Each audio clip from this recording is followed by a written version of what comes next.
మల్లన్న సాగర్ ముంపు గ్రామాల ప్రజలకు ప్రతిపక్షాలు లేనిపోనివి చెప్పి రాద్ధాంతం చేయిస్తున్నారని ఆరోపించారు డిప్యూటీ స్పీకర్ పద్మదేవేందర్ రెడ్డి.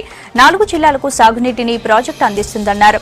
భూ నిర్వాసితులకు 2013 భూసేకరణ చట్టం లేదా 123 జీవో ప్రకారమైన చెల్లిస్తుందన్నారు.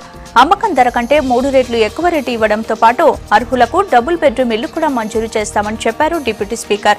ప్రతిపక్ష నేతలు తమ సొంత అవసరానికి ముంపు బాధితులను వాడుకుంటున్నారని ఆరోపించారు.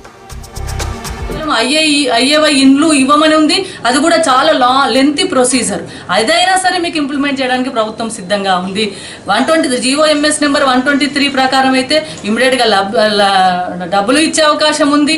అదే మనకు ఏదైతే రిజిస్ట్రేషన్ వాల్యూ ఉంటుందో దానికి 4 డబ్బులు ఇచ్చే అవకాశం ఉంది. రెండవది అయ్యేవై ఇల్లు కాకుండా ఈ మన డబుల్ బెడ్రూమ్ ఇండ్లను కూడా ఇచ్చే అవకాశం ఉంది. కాబట్టి ఏది మీకు న్యాయం అనిపిస్తే అది చెప్పండి, అది చేయడానికి ప్రభుత్వం సిద్ధంగా ఉంది. అంతే తప్ప ఈ ప్రతిపక్షాలు ఆడే డ్రామాలు, ఈ ప్రతిపక్షాలు చేసే కుట్రలో దయచేసి ముంపునకు గురయ్యే రైతులు బలి కావద్దని చెప్పేసి